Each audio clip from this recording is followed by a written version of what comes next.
역시 새벽 예배에 나오시는 분들은 계속 반복해서 듣는 이야기일 수도 있지만 이 주일 예배 나오는 분들을 위해서 조금 좀 정리하고 가자고요. 그래서 몇 가지만 좀 체크하고 갔으면 좋겠는데, 그 첫 번째는 열왕기상, 그리고 열왕기하, 그리고 역대상, 역대하 라는 이 역사서가 지닌 의미에 대해서 일단 1차적으로 확인을 좀 하고, 그 다음에 이 역대상의 앞에 족보 부분이 이야기하는 것이 무엇인지를 오늘 잠깐 이야기하면서 오늘 레위기 이야기를 좀 하려고 그래요. 먼저 열왕기상과 열왕기하, 역대상과 역대하가 있다라고 얘기 드렸고, 요 열왕기상과 열왕기하와 역대상과 역대하는 원래 이렇게 나눠져 있지 않다. 그리고 열왕기상과 열왕기하가 원래 한 묶음, 역대상과 역대하가 원래 한 묶음이었는데 이게 사무엘 상하와 연결되면서 역사서라는 이름으로 성경에 기록되게 됐다라는 말씀 드렸고요. 이 열왕기상하와 역대상하는 기록된 방식이 좀 다르다고 말씀을 드렸어요.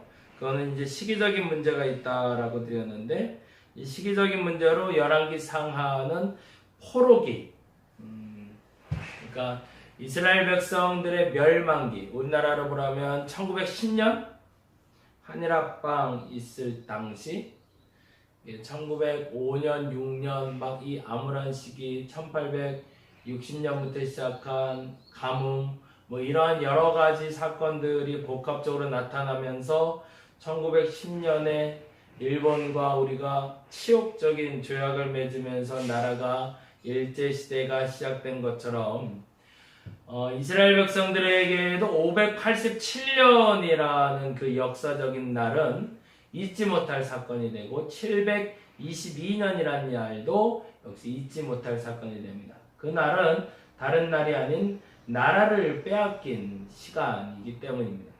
그래서 722년과 587년이라 기록되어 있는 북이스라엘의 멸망과 남유다의 멸망과 맞서서 일어났던 운동이 있는데, 그게 바로 역사 기록 운동이었던 거죠.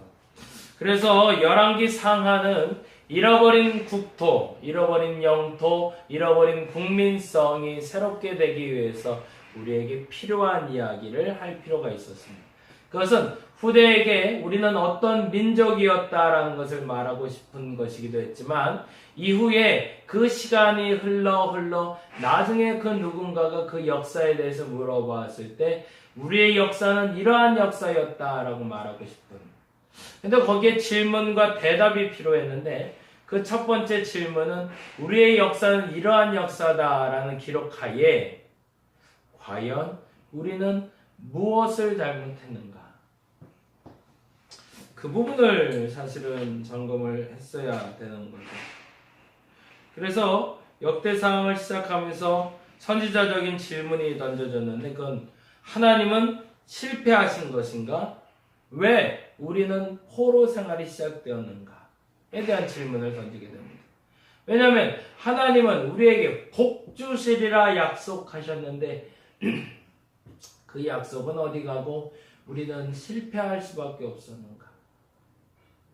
그것은 우리의 실패가 아니라 하나님의 실패가 아닌가? 라는 질문이었던 거죠. 그런데 그 실패, 그 고난의 이유에 대해서 이스라엘 백성들이 깨닫게 된 사건이 바로 열왕기 상하의 기록입니다. 곧 우리의 죄로 말미암아 우리는 이토록 심판받을 수밖에 없구나. 우리는 절망 가운데, 고난 가운데 들어갈 수밖에 없구나라는 걸 깨달아 알게 된 사건이 바로 열왕기 상하. 그래서 우리가 반복적으로 볼 때 열왕기 상하에서 나왔던 단어가 두 가지가 있었어요. 느밧의 아들 여로보암의 죄, 그리고 산당.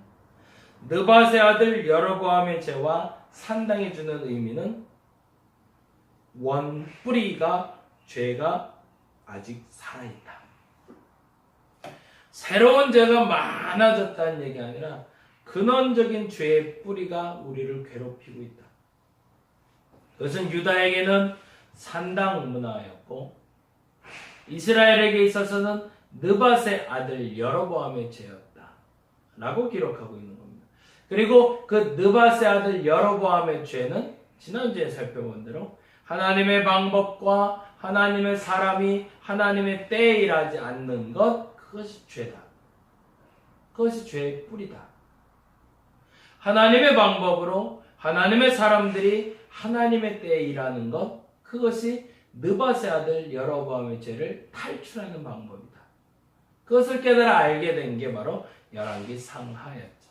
그래서 유일무이하게 그 산당도 제거했던 히스기야 왕이 얼마나 위대한 왕이었는지, 그리고 이 요시야라는 사람이 안타깝지만 쓰레기 치우는 일만 했지만 그럼에도 불구하고 우리도 그 쓰레기 치우는 일이라도 해야 되는 것이 우리의 사명이라면 그 일을 감당해야 된다. 그 얘기를 했던 것이 지난주까지 이야기했습니다. 그리고 역대 상하는 조금 다른 의미의 시작이 돼요. 시기적으로는 1910년에 이 이스라엘 백성들에 대한 이야기를 적은 것, 그러니까 우리나라로 말하자면 일제와 우리나라가 수치스러운 그 조약을 맺는 그 시기에 기록한 글이 열왕기 상하라면, 지금 이 역대 상하는 1945년 해방을 맞이한 우리에게 새롭게 쓸 역사는 무엇인가를 알려줘야 될 필요를 느꼈던 그 세대가 남겼던 글과 같은 동일한 글이 바로 역대 상하라는 거예요. 그러니까 느낌이 좀 다른 거죠. 그러니까 1910년도에 우리나라가 이 치욕적인 조약을 맺으면서 왜 우리는 일본에게 이 치욕적인 조약을 맺어야 되는가를 고민하고 쓰기 시작했다면, 그래서 우리나라에 임시정부가 들어서고, 그리고 우리나라가 항일운동을 시작하고 3.1운동과 같은 역사적인 사건을 만들어냈던 것처럼 이스라엘 백성들에게도 열왕기 상하는 그러한 희망과 그러한 소망을 가지고 우리의 잘못된 뿌리를 캐내는 작업을 했던 것이라면, 역대 상하는 1945년 해방을 맞이한 우리가 앞으로 대한민국을 어떻게 끌어가야 될지를 고민하는 그때에 기록한 글들처럼 동일하게도 역대 상하는 앞으로의 희망을 얘기해야 되고 우리가 변치 않는 그 무엇을 지닌 민족이다라는 걸 이야기할 필요가 있었던 거죠. 그래서 역대 상하를 기록한 사람은 포로 후기라고 얘기합니다. 그러니까 정확히 말하자면 성전이 지어지고 스룹바벨 성전이 지어지고 성벽이 완성되기 전, 그때 기자는 역사를 이야기하기 시작합니다. 왜? 역사를 알려줄 필요가 있었으니까. 왜 우리는 멸망했는가가 아니라 이제는 하나님과의 언약은 유효한가? 또 하나의 질문은 우리는 하나님의 백성이 맞기는 맞는가? 라는 질문을 던져야 될 시기가 왔던 겁니다. 그래서 그 기록의 방식은 이 주제를 찾아가는 과정으로 갑니다. 열왕기 상하에서는 왜 우리는 실패했는가, 왜 우리는 고난을 겪는가를 이야기하기 위해서 느밧의 아들 여로보암과 산당 문화를 얘기했다면, 이제 역대기 상하에선 느밧의 아들 여로보암의 죄라던가 혹은 산당 문화가 아닌 그것을 뛰어넘어 우리와 언약을 맺은 하나님이 그 약속을 지켜가고 계신다. 그 약속의 백성이 바로 나다. 라는 이야기를 해야 되는 시기에 기록된 책이라는 거예요. 조금 이해가 되시나요? 너무 장황하게 설명해서. 하여튼 그냥 흐름으로 보면 그렇게 보시면 돼요. 그러니까 한국전쟁이 일어났던 1950년, 그리고 1945년. 이러한 역사의 격동기를 겪으면서 우리의 역사를 기록해야 될 그 선친들의 생각, 그리고 1910년도에 한일 조약이 맺어지면서 우리 선친들이 했던 생각, 그 생각에 대한 기록과 비슷한 게 열왕기 상하, 1945년 해방과 맞물려서 기록된 역사에 대한 기록이 역대기와 만나고 있다. 그렇게 설명하시면 조금 더 쉽게 설명이 될 것 같네요.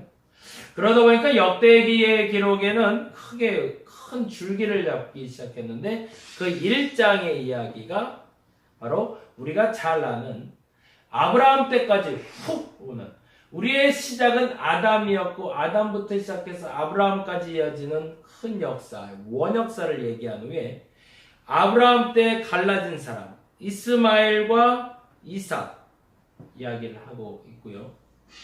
그리고 또 하나 야곱이라는 사람을 등장시키며 에서라는 사람을 등장시키고 그두라, 이 아브라함의 또 다른 처 그두라의 자손들에 대한 이야기도 설명을 하고 있습니다. 그 이야기가 바로 1장의 이야기예요. 그건 뭐냐면 하나님의 언약의 백성 외에 다른 백성들도 있더라. 그리고 그들의 후손들에게 났던 미리암 잡고 아말렉 사람들, 그러한 사람들과의 언약이 아닌 유다, 곧 이스라엘, 야곱 백성들과의 언약을 맺은 하나님을 설명하기 위해서 역석의 백성들과 약속의 백성이 아닌 사람들을 이렇게 구별하고 내고 있어요. 그들과 다른 우리는 특별한 사람들이야 라는 걸 이야기하기 위해서 1장을 기록하고 있다는 얘기입니다. 그래서 1장 얘기를 통해서 이스마엘의 자손들, 구드라의 후손들, 그리고 에서의 후손들을 이야기하며 그들이 아닌 우리와의 하나님과의 관계를 설명하려고 1장을 버려버리고 먼저 설명하고 그 다음부터 1장에 나온 기록은 전혀 나오질 않습니다. 에서, 에돔, 이스마엘, 그리고 우리가 잘 알고 있는 그드라의 후손들은 1장에만 기록되고요. 2장부터 이제 나오질 않아요. 그리고 2장부터 우리가 알고 있는 아주 특별한 사람 유다라는 사람에 대한 이야기가 나옵니다. 유다가 3명의 아들, 우리가 잘 알고 있는 유다가 창세기 38장에서 겪었던 일을 통해서 3명의 아이가 죽고 2명의 아이 베레스라는 사람과 그리고 우리가 다말의 자손들에 대한 이야기를 잠깐 살펴보면서 유다의 자손들 그 뿌리에서 다윗이 났다라는 이야기를 2장과 3장과 4장에 걸쳐서 이야기합니다. 다시요. 그러니까 1장 이야기는 하나님의 언약의 백성이 아닌 사람들, 이 사람들이 등장된 이유는 이 사람들은 버림받은 사람들이다가 아니라 이 사람들과 달리 너희는 특별한 존재야 라는 걸 설명하기 위해서 그들에게 이 유다라는 나라가 얼마나 소중한 나라인지를 설명하기 위해서 1장의 이야기를 통해 그들과 다른 너희를 설명했다면 2장, 3장, 4장을 통해선 유다 백성, 그 유다 백성이 얼마나 특별한 존재인지, 그래서 제가 금요일날은 그 얘기를 했죠. 아론과 훌, 모세와 아말렉과의 싸움에서 그 전쟁에 이기도록 도와줬던 이 왼손과 오른손을 붙잡았던 아론과 훌 중에 이 훌이라는 사람이 어떤 사람들을 설명하고 이 훌의 자손 중에 성막을 지었던 부살렐이라는 사람이 있음을 설명하는 것, 그것을 통해서 이 유다 지파의 자손인 다윗이 본래 모세와 연합했던 사람이고 성막을 지은데도 관련했던 사람이라는 걸 설명하는 게 바로 2장, 3장, 4장입니다. 그건 이제 금요일에 설명했고요. 그리고 또 하나 재미난 설명이 나오는데 4장의 대부분의 이름들은 유다의 지명이다라고 얘기했죠. 그건 무슨 말이라고 그랬죠? 그러니까 유다 땅에 여긴 마북동이야, 여긴 성북동이야, 여기는 성남이야, 여기는 대치동이야 라는 그 지명의 이름이 있는 것처럼 우리나라에도 이스라엘에도 변하지 않는 지명의 이름들이 있는데 그 변하지 않는 지명들의 이름의 모든 공통적인 특징은 다 유다 지역에 있는 모든 지역이 유다의 자손들의 이름이다 라고 이야기하며 과거 이곳은 유다 땅이었다라는 걸 말하고 싶었다. 그들이 포로가 돼서 잡혀갔다가 그 먼 시간을 지나고 다시 돌아와서 그들에게 하고 싶었던 말은 먼 조상 때부터 이 땅은 하나님이 우리에게 주신 땅이다라는 걸 말하고 싶었던 거죠. 그래서 그 지명의 이름이 곧 유다 자손들의 이름으로 기록된 지명이다라는 걸 말하고 있는 것이 바로 4장의 이야기입니다. 반면에 5장에는 우리가 잘 알고 있는 요단 동편 지파에 대한 이야기가 나옵니다.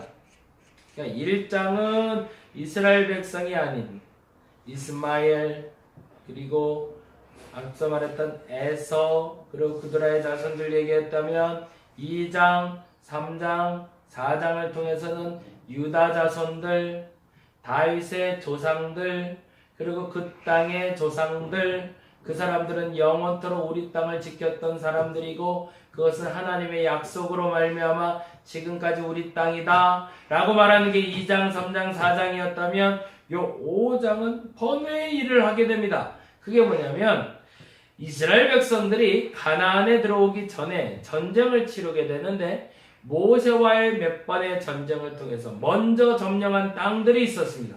그 땅들은 르우벤과 갓과 므낫세 반지파가 갖게 돼요.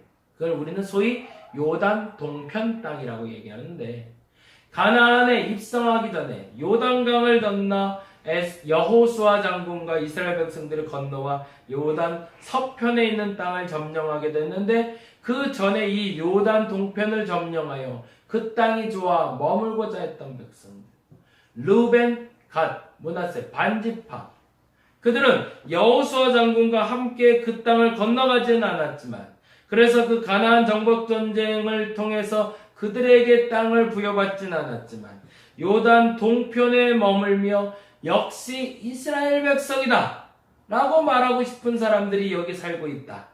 그들은 르우벤과 갓과 므낫세 반지파다 라고 설명하고 있는 게 바로 5장의 이야기예요. 됐죠? 그러니까 어떻게 설명하고 있냐면 이스라엘 백성들이 그 잃어버린 영토로 다시 돌아와서 이 땅이 내 땅이다 라고 설명하고 싶은데 이 땅이 내 땅이다 라는 설명을 할 수 있는 방법을 이 방법 저 방법 찾다가 찾은 방법이 있는데 그게 역사적인 지명에서 찾을 수 있고 역사적인 고증을 통해서 찾을 수 있다라고 설명하고 있다는 거죠. 그리고 또 하나 재미난 게 나오는데 5장 2절이에요. 요거는 좀 보고 갈까요? 5장 2절 말씀 볼까요? 5장 2절 아까 말한 대로 5장은 뭐? 르우벤, 갓, 그리고 므낫세 반지파의 땅 이야기하는데 5장 2절에 보면 이 말이 있어요. 이 말의 의미를 좀 설명하고 가야 돼요. 5장 2절 유다는 형제보다 뛰어나고 주권자가 유다에게서 났으나 장자의 명분은 요셉에게 있느니라. 이 말이 왜 중요한지 이제 설명해야 돼요.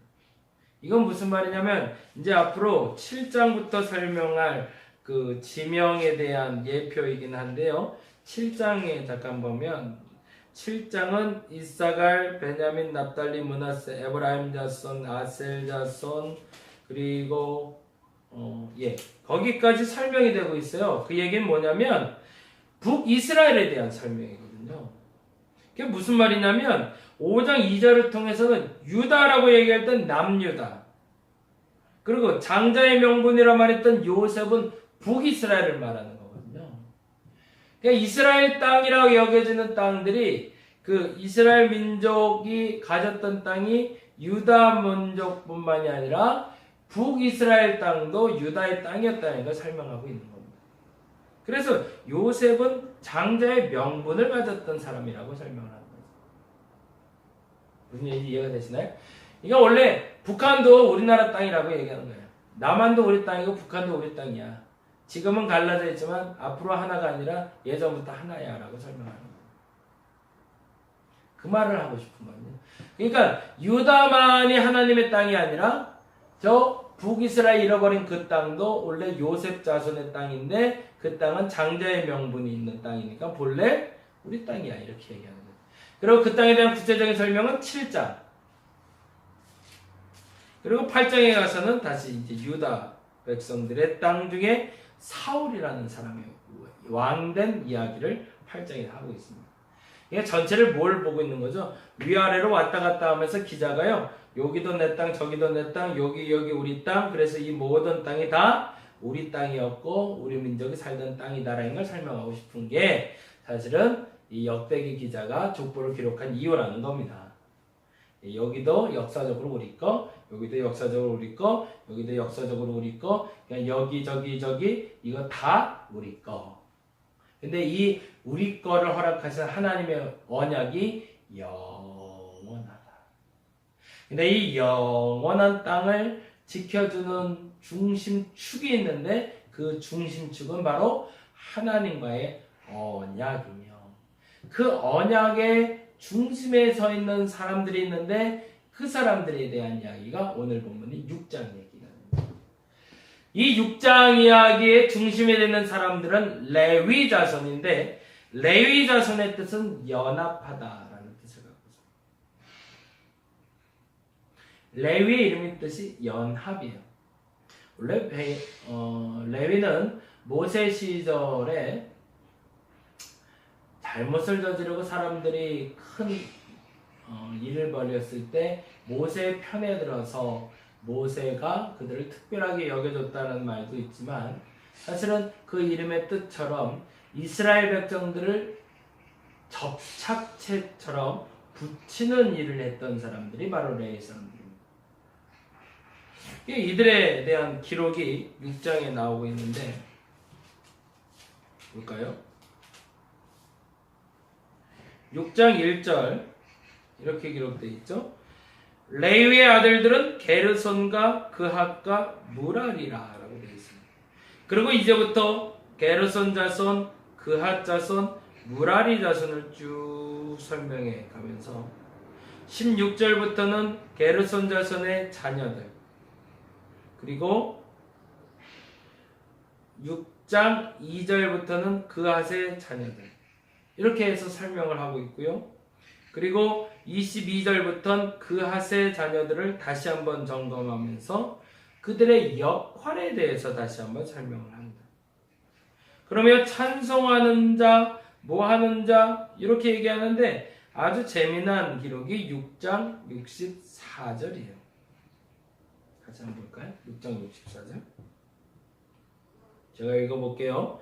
이스라엘 자손이 그 모든 성읍과 그 목초지를 레위 자손에게 주되 라고 되어 있죠. 이 말이 왜 중요하냐면 접착제이기 때문에 그렇습니다. 아까 말한 대로 이스라엘 백성들이 아닌 사람들 제해졌잖아요. 이스마엘, 그리고 그두라의 자손, 그리고 에서의 자손 제해졌고, 그러고 나서 이렇게 뭉텅이 된 유다 땅이 있는데 그 유다 땅 중에 유다에 있는 모든 지명들은 유다의 자손들의 이름, 우리 거. 근데 이 유다 자손뿐만 아니라 원래 야곱의 장자권은 요셉에게 있다. 저 북이스라엘도 우리 거. 근데 우리 거인 이 북이스라엘과 그리고 남유다 빼고 요쪽 땅이 하나가 있는데 르우벤과 갓과 므낫세 반지파가 살던 땅. 요 땅과 유다와 그리고 요셉 지파가 있던 요 땅들을 뭐로 묶어줄까? 하나님의 언약.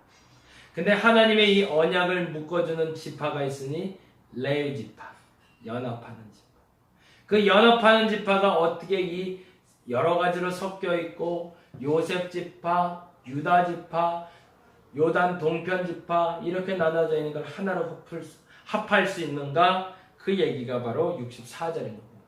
이스라엘 자손이 이 모든 성읍을, 그러니까 앞서 말했던 그 북이스라엘, 남유다, 요단 동편 다, 이 모든 성읍을 그리고 그 목초지를 레위 사람들에게 골고루 나눠줬다.